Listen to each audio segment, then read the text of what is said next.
బూడిద శాశ్వతత్వానికి గుర్తు కాదు. ఈ ప్రపంచమంతా మహాప్రళయంలో పడిపోతుంది. పడిపోయిన తరువాత మళ్ళీ జీవుల యొక్క కర్మలను దృష్టిలో పెట్టుకుని పునరుత్పత్తి చెయ్యడానికి వీలుగా ఈ విభూతి కణముల యందే మళ్ళీ పరమేశ్వరుడు పునరుత్పత్తి వ్యూహాన్నంతటినీ కూడా ఉంచి తన శరీరానికే అలదుకుంటాడు.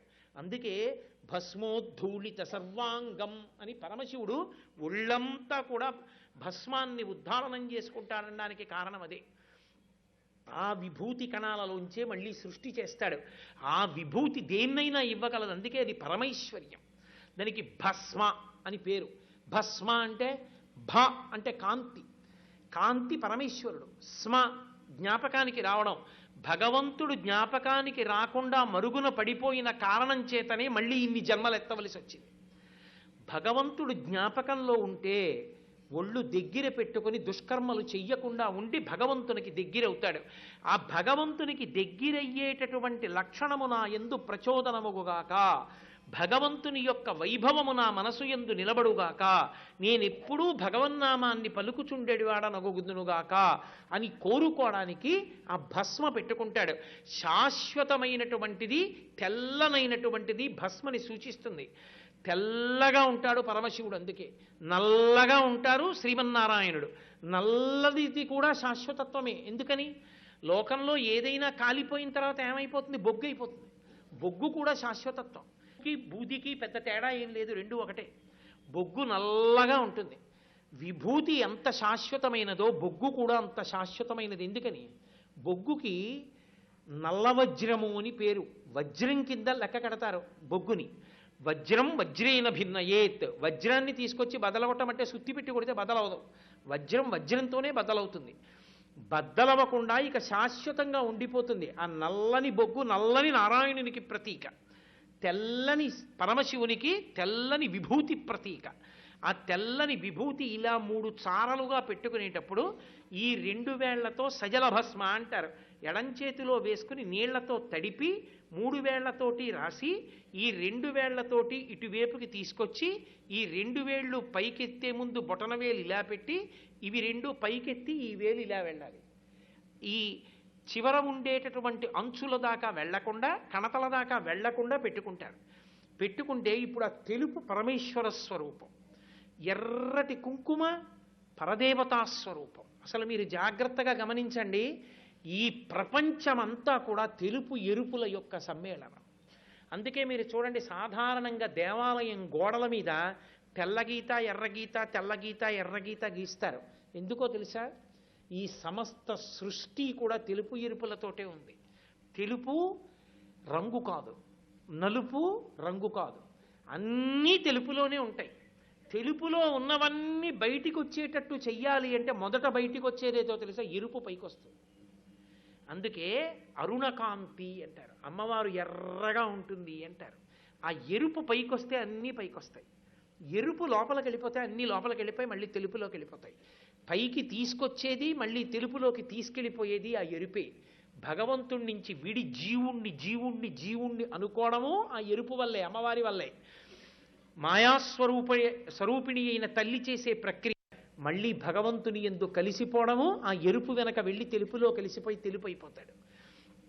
కాబట్టి ఆ తెలుపు శాశ్వతత్వానికి పరమేశ్వరునకు ప్రతీక, ఎరుపు అమ్మవారికి ప్రతీక. కదలకుండా ఉండడం తెలుపు, కదులుతూ ఉండడం ఎరుపు. మీరు అందుకే చూడండి, కదలికలు ఆగాలనుకోండి ఎరుపుతో ఆపుతారు. ఎర్ర జెండా చూపించారనుకోండి ఆగాలి, ఎర్ర దీపం వెలిగిందనుకోండి ఆగాలి. ఎరుపు కదలికలను ఆపుతుంది, లేదా కదలికలని ఆపుతుంది కాబట్టి కదలికలకు సంకేతం అవుతుంది.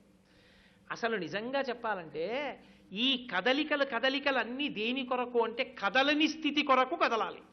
నేను ఇప్పుడు ఇంటి నుంచి కదిలి వచ్చాను, దేని కొరకు? ఓ 2 గంటల సేపు కదలకుండా ఇలా కూర్చోవడం కొరకు కదూ.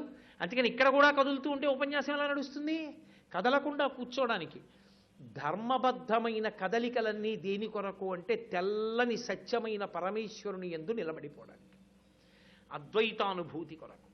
శుక్రము తెలుపు, శోణితము ఎరుపు. ప్రపంచంలో వెలుతురంతా తెలుపు, వెలుతురికి ప్రారంభకాలమైనటువంటి అరుణోదయము ఎరుపు. పగటిపూట తెలుపు, రాత్రిపూట నలుపు, మధ్యలో వచ్చేది ఎరుపు, సంధ్య. ఎక్కడ చూడండి మీకు తెలుపు ఎరుపుల యొక్క సమ్మేళనంగా ఉంటుంది. అంతవరకు ఎందుకు? ఇడ్లీ తెలుపు, సాంబారు ఎరుపు, అవి కూడా తెలుపు ఎరుపులే. అన్నీ తెలుపు ఎరుపుల సమ్మేళనంగానే ఉంటాయి. ఈ తెలుపు ఎరుపుల యొక్క సమ్మేళనం భగవంతుణ్ణి చేరడానికి సంకేతమై ఉంటుంది.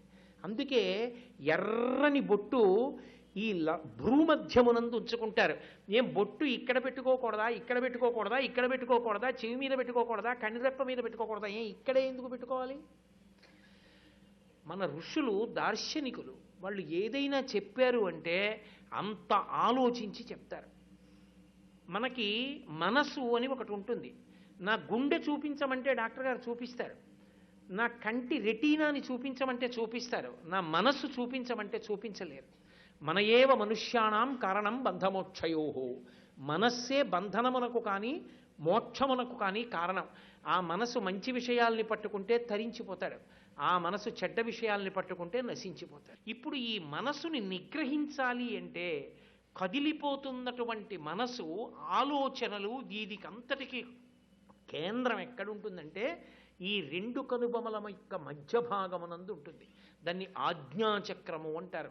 ఆజ్ఞాచక్రం మనసుకి అధిష్టాన స్థానం. శంకరాచార్యులు వారు సౌందర్యలహరి చేస్తూ మహీం మూలాధారే కమపి మణిపూరే హుతవహం స్థితం స్వాధిష్టానే హృదిమరుతం ఆకాశముపరి అంటూ మనోపిభ్రూ మధ్యే అంటారు. మనస్సు ఈ రెండు కనుబొమల మధ్యలో ఉండేటటువంటి ఆజ్ఞాచక్ర స్థానం మీద ఉంటుంది. అందుకే మీరు చూడండి, ఏదైనా జ్ఞాపకం రాలేదనుకోండి, రెండు కళ్ళు మూసుకొని ఉండండి చెప్తాను అని దృష్టిని ఇక్కడ కేంద్రీకరిస్తాడు. ఇక్కడ కేంద్రీకరిస్తే జ్ఞాపకానికి వస్తుంది. మనసు యొక్క స్థానం ఆజ్ఞాచక్రం. ఈ ఆజ్ఞాచక్రం ఆచ్ఛాదింపబడి ఉండాలి. ఎందుకని అంటే అది అమ్మవారి సంబంధంతో ఉందనుకోండి, ఈ కదులుతున్నటువంటి మనస్సుకి అమ్మవారితో మీరు ముడివేశారనుకోండి, అమ్మవారు అంటే కదలికలు, ఆ కదలికలన్నీ అమ్మవారితో సంకేతిస్తారు. అందుకే అమ్మవారికి శక్తి అని పేరు. శక్తి కదలకుండా ఉందనుకోండి పనికిరాదు. శక్తి అంటే కదలికలకు ఆధారం. ఏమండి ఈ మధ్య గుడికి రావట్లేదే, ఏం వస్తానండి మోకాళ్ళ నొప్పులు అన్నాడు అనుకోండి, కదలలేకపోతున్నాడు, అది గుర్తు. కదులుతున్నాడు శక్తి, కదిలేది మనసు. కదిలిపోయేటటువంటి మనసు మొట్టమొదట ఏ సంకల్పాన్ని గట్టిగా పట్టుకుంటుందో అదే తర్వాత కర్మగా క్రియగా వ్యక్తమవుతుంది. మీరు జాగ్రత్తగా పట్టుకోవాల్సమండి. నేను అన్న ఈ మాటని, మనసు అటు ఇటు ఊగుతుంది, సంకల్ప వికల్పాలు చేస్తుంది. ఏదో ఒక తప్పు పని చెయ్యాలి అని అందనుకోండి మనసు, భగవానుడికి నివేదన చేద్దామని చెప్పేసి అక్కడికి తీసుకొచ్చి ఏవో కొన్ని లడ్లు పెట్టారు, లేదా అలంకారం చేద్దామని కొన్ని నగలు అక్కడ పెట్టుకుని లోపల ఏదో మర్చిపోయారని గబుక్కుని లోపలికి వెళ్ళారు. ఒక్క నగ తీసి జేబులో వేసుకుంటే ఇన్నున్నాయిగా, భగవంతుడే నాకు ఇస్తున్నాడు, తప్పు, కర్మ కాలిపోదు, ఎందుకు వచ్చింది? ఆ నగ వేసుకోవడం కన్నా త్రాచుపాములు వేసుకోవడం మంచిది. పరమేశ్వరుడి నగ మనకెందుకురా, వద్దు. మళ్ళీ మనసు అంటుంది పరమేశ్వరుడిది కానిది ఇది అసలు, ఆయనే నీకు ఇలా ఇమ్మనే అర్చకుడిని లోపలికి వెళ్ళిపోమన్నాడేమో తీసుకోమని అంటు. ఆఖరికి నీకు నచ్చ చెప్పి అది తీసుకుని జేబులో పడేసేటట్టు చేసింది అనుకోండి. జేబులో పడేసుకో అని నిర్ణయం చేసే ముందు అసలు లోపల మనసు కదిలిందా లేదా? ఆ కదిలిన మనసు దేని వైపుకి మొగ్గిందో అది కర్మేంద్రియాలు చేస్తాయి. అంటే ఒక సంకల్పం ఒక క్రియకి వెనకాతల ఉంది, లోపల ఉంది సంకల్పం. అది విత్తనం కనపడదు, చెట్టు కనపడుతుంది పైకొచ్చే అంకురం, పని కనపడుతుంది, మనస్సు కనపడదు, లోపలది దాంది ఆ సంకల్ప వికల్పాలు. ఈ సంకల్ప వికల్పాలు తప్పు త్రోవలోకి పట్టేసుకున్నాయా, ఇంత గొప్ప మనుష్య శరీరం, ఇంత గొప్ప మనుష్య జన్మ సర్వనాశనం అయిపోతాయి. అలా సర్వనాశనం అయిపోకుండా ఉండాలి అంటే కదలికలన్నీ భగవంతుడితో ముడిపడాలి. వెంకటేశ్వర సుప్రభాతంలో ఒక మాట చెప్తారు, అహం దూరతస్తే పదాంభోజ యుగ్మ ప్రణామేచ్ఛ యాగచ్చ సేవాంకరోమి సకృచ్ఛేవ యానిచ్చ సేవా ఫలం త్వం ప్రయచ్ఛ ప్రభో వెంకటేశ అంటారు. అని వెంటనే అజ్ఞానినా మయా దోషాన అశేషాన్ విహితాన్ హరే క్షమస్వత్వం శేషశైల శిఖామణే అంటారు. ఈశ్వర అహం దూరతస్తే పదాంభోజయుగ్మ ప్రణామిచ్ఛయాగచ్చ సేవాంకరోమి. ఎక్కడో కాకినాడలో ఉంటాను ఈశ్వర, మీ దర్శనం చేసుకోవాలని పుష్కరిణి స్నానం కోసం పరిగెత్తుకొచ్చాను. ఎప్పుడో ఏడాదికి ఒక్కసారి ఇలా రావడం కాదు స్వామి, నేను కాకినాడలో ఉన్నప్పటికీ కూడా మిమ్మల్నే స్మరించేటట్టు, మిమ్మల్నే సేవించేటట్టు, చక్కగా మీ దేవాలయానికి వెళ్ళేటట్టు, మీరు చెప్పినట్టుగా బ్రతికేటట్టు, నా జీవితము మీ ఉత్సవంగా జరిగేటట్టు నన్ను అనుగ్రహించండి అని అడుగుతాడు. ఏడాదికోసారి కొండకెళ్ళి మంచివాళ్లే ప్రవర్తించడం కాదు, 364 రోజులు మంచిగా ఉండి ఎప్పుడొస్తాడా వీడని ఎదురు చూసేటట్టుగా పరమేశ్వరుడు బ్రతకగలగాలి. అలా బ్రతికేటట్టు నన్ను చెయ్యవయా స్వామి అని అడుగుతారు. కాబట్టి అలా బ్రతకగలగాలి అంటే మనసు దేని వైపుకి మొగ్గడం అలవాటు అవ్వాలి. ఓ కోరిక చెప్పింది అనుకోండి, వెంటనే బుద్ధి ఒక ప్రశ్న వేయాలి, ఇది ధర్మచట్రంలో ఇముడుతుందా? ఈశ్వరుడు ఒప్పుకుంటాడా? రేపు నేను పూజామందిరంలోకి అడుగు పెడితే ఆగక్కడ, ధూర్తుడా నిన్నేం చేశావు అని అడుగుతాడా? ఆయనకి తెలియదా నేనేం చేశాను? నేను ఇవాళ ఒక తప్పు పని చేయకూడని పని చేశాను అనుకోండి, రేపు స్నానం చేసి పంచ కట్టుకుని సంధ్యావందనం చేసుకుందామని ఎడుతున్నాను అనుకోండి, ఆగక్కడ, నిన్నేం చేశావు? ఇంతమందికి ధర్మపన్నాలు చెప్తావు, నువ్వు చేసిందే ఉంటే సిగ్గుందా నీకు? నన్ను సేవిద్దామని వచ్చావా? ఏ చేతులతో నన్ను ముట్టుకుంటావు? ఏ నోటితో నన్ను కీర్తిస్తావు? నువ్వు ఇచ్చిన అర్ఘ్యం ఎవడికి కావాలి? నువ్వు ఇచ్చిన పాద్యం ఎవడికి కావాలి అని నా స్వామి అంటే రావద్దు నా దగ్గరికి, అసలు నేను ఇక పుచ్చుకోను నీ దగ్గర, నువ్వు అలాగే తప్పుడు పనులు చేసుకుంటూ బ్రతుకు అన్నాడు అనుకోండి, నా జన్మ ఏమైపోతుంది? వద్దు, అమ్మో ఆయన అలా అడిగితే ఇంకేమైనా ఉందా, నా బతుకుందా? వద్దు స్వామి, నేను ఇది చెయ్యను. ఇప్పుడు నువ్వు ఒక పని చెయ్యడానికి చెయ్యకపోవడానికి భయానికి కారణం ఏమి అంటే అదే భక్తి. ఆయన ముఖం చూడలేను, ఆయన నా ముఖం చూడడు, వద్దు. మీరు చూడండి, జీవుడికి ఉండిపోయినటువంటి కామము క్రోధము అన్న హిరణ్యాక్ష హిరణ్యకశపుల్ని సంహరించగలిగినటువంటి అహోబల నరసింహస్వామి అనుగ్రహం కలిగితే జీవుని యొక్క జీవస్థితి పూర్తిగా నశించి మళ్ళీ ఆనంద నిలయంలో వెంకటరమణుడితో కలిసి సమస్త పాపములు పోయి జీవబ్రహ్మైక్య సిద్ధి కలుగుతుంది. 7 కొండలు ఎక్కడం అంటే 6 చక్రములు దాటి సహస్రారమునందు ప్రవేశించి ఆ మళ్ళీ సంతోషంగా ఆ అమృతధారల ఎందు తడిసిపోవడం, లేదా అష్టాంగ యోగంలో 7 భూమికలు దాటి 8వ భూమికి అయిన సమాధి స్థితిని అనుభవించడం. ఆంతరముగా జీవుని యొక్క ప్రయాణాన్ని బాహ్యంలో ఆంధ్రదేశంలో వెలిసినటువంటి అద్భుతమైన ఆ కొండల మీద క్షేత్రాల దారి పాము మిలికలు, చివర తోక ఉంటే శ్రీశైలంలో తోక అనుకుంటే వెంకటాచలం వచ్చేటప్పటికి పడగలు విప్పినటువంటి శేషుడు, మణి ఆనంద నిలయం, అందులో వెంకటరమణుడు, ఆ ఊహా చిత్రం, దాని మీద అభిప్రాయాలు కోరుతున్నటువంటి ఆ స్థానం. ఇప్పటికీ వెంకటాచలంలో ఉన్నటువంటి అన్నదానంలో గొప్పతనం ఏమిటో తెలుసా? ప్రతిరోజు వకుళమాత యొక్క విగ్రహాన్ని అక్కడ పెట్టి వెంకటరమణ స్వామి వారి అమ్మగారు కనుక ప్రతిరోజు వంటశాలని ఆనంద నిలయంలో ఆవిడే చూస్తూ ఉంటుంది కనుక అమ్మవారికి విస్తరి వేసి అన్నాన్ని వకుళమాతకి నైవేద్యం పెట్టి మొట్టమొదట అమ్మ తిన్న నైవేద్యం అమ్మ ప్రసాదంగా మనందరికీ పెడతారు. ఎందుకో తెలుసా? అమ్మ బిడ్డలకి అన్నం పెట్టడం అంటే అమ్మ పెట్టిందే అమృతం, మేము పెట్టట్లేదు. స్వామి అమ్మ ఇంతమంది బిడ్డలు వచ్చారు, వెంకటరమణుడు నాకు ఎలా బిడ్డో వీళ్ళందరూ నా బిడ్డలే, వీళ్ళందరూ అన్నం తింటున్నారా అని అందరికీ వకుళమాత చేతి ప్రసాదంగా అందాలని ఆ తల్లికి నైవేద్యం పెట్టిన విస్తరి కనపడుతుంది మీకు అక్కడికి వెళ్ళి చూస్తే. ఆవిడికి విస్తరి వేసి భోజనం పెట్టి నైవేద్యం పెట్టి ప్రసాదాలన్నీ కూడా వడ్డన చేస్తారు. చక్కగా అక్కడ లోపల చూస్తే అన్నపూర్ణే సదాపూర్ణే శంకర ప్రాణవల్లభే జ్ఞాన వైరాగ్య సిద్ధ్యర్థం భిక్షాం దేహీ చ పార్వతి అన్న బోర్డులు. అక్కడ అన్నం తింటే చక్కగా అన్నపూర్ణాష్టకం చదువుకుంటే ఈ భూమి మారదు, ఈ భూమి ఇలాగే ఉంటుంది, జీవరాశి పెరుగుతోంది. ఈ జీవరాశి పెరుగుతుంటే వీళ్ళందరికీ అన్నం ఇవ్వగలిగిన శక్తిగా అన్నపూర్ణయే ఉన్నది. అటువంటి తల్లిగా ఉండి ఆమెయే భక్తి జ్ఞాన వైరాగ్యములను మనకివ్వాలి. అటువంటి తల్లి యొక్క అష్టకం వినబడుతుండగా, అన్నసూక్తం వినబడుతుండగా స్పీకర్స్లో పరమ ప్రేమతో వడ్డిస్తారు. ఎంతంత పెద్ద పెద్ద ఫిల్టర్సు, ఎంత చక్కటి తాగునీరు అందిస్తారో.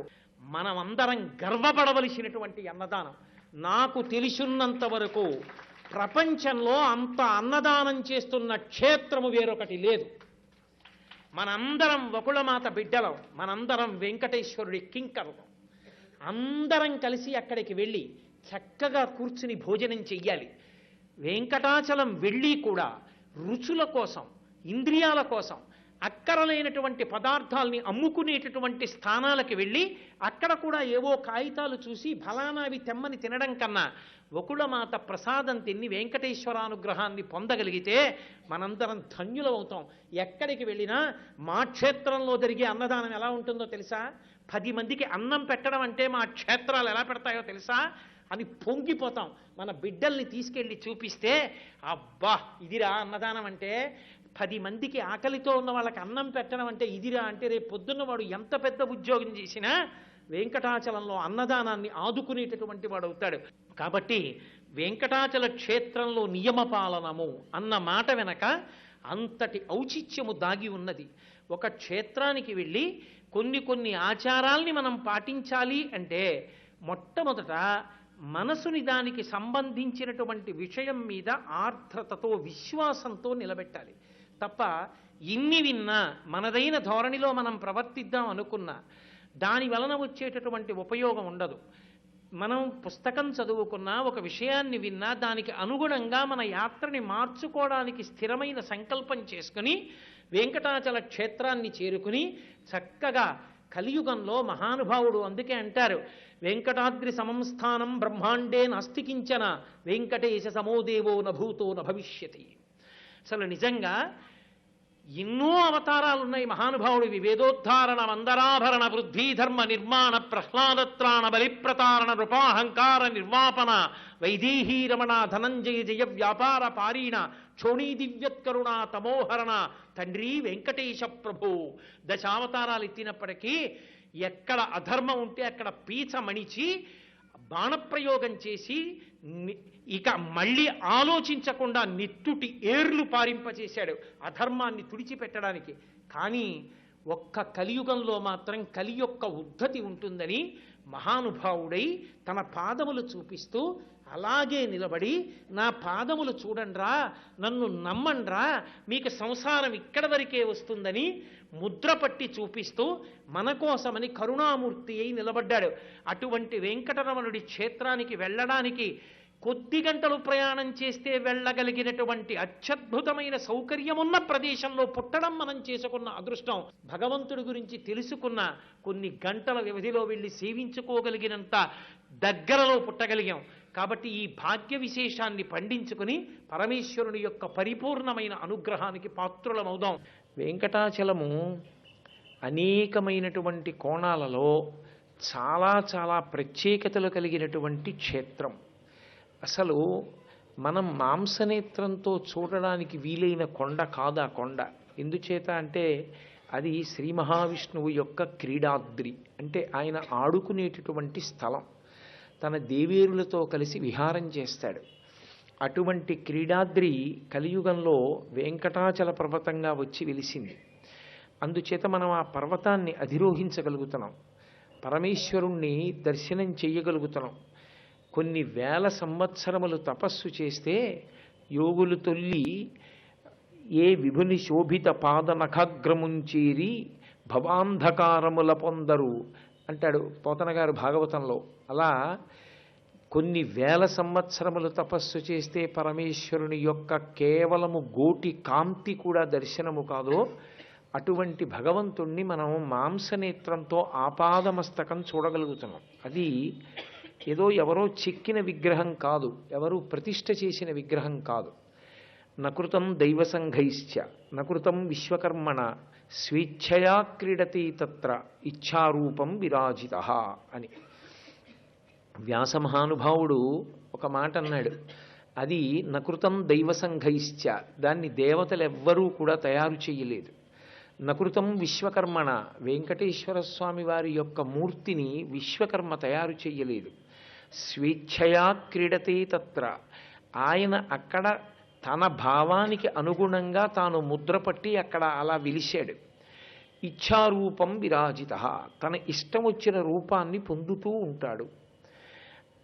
అది చాలా విశేషం వెంకటాచలంలో. మీరు నమ్మి వెంకటాచలం వెళ్ళినది నిజమైతే మీకు ఆర్తితో ఉన్నప్పుడు తప్పకుండా ఎవరో ఒకరి రూపంలో వచ్చి వెంకటేశ్వర స్వామి వారు తప్పకుండా అనుగ్రహిస్తారు. ఇప్పటికీ ఎందరో భక్తుల యొక్క జీవితాల్లో అది పరమ సత్యంగా నిలబడింది. అంతవరకు అక్కర్లేదు. వెంకటేశ్వరుని యొక్క వైభవం అవగతం కావడానికి మీకు ఒక్క మాట చెప్తాను. ఊచకోత కోసేస్తూ ఉంటుంది చలిగాలి. అంత చలిగాలిలో కొండ మీద ఉంటారు, అంతంత వర్షాలలో కొండ మీద ఉంటారు. కొండ మీదకి వెళ్ళి అనారోగ్యం పాలై కిందకి ఏదో ఒక వాహనంలో ప్రత్యేకంగా ఆ ప్రాణవాయువును అందిస్తూ కిందకి తీసుకొచ్చినటువంటి సందర్భం ఉండదు. ఆయన యొక్క మహాత్మ్యమేమో కానీ పసిపిల్లల దగ్గర నుంచి పరమ వృద్ధుల వరకు వెడతారు కొండకి. ఇంతమందిని దయార్ద్ర దృష్టితో కాపాడుతూనే ఉంటాడు మహానుభావుడు. సర్వం శ్రీ ఉమామహేశ్వర పరబ్రహ్మార్పణమస్తు. స్వస్తి.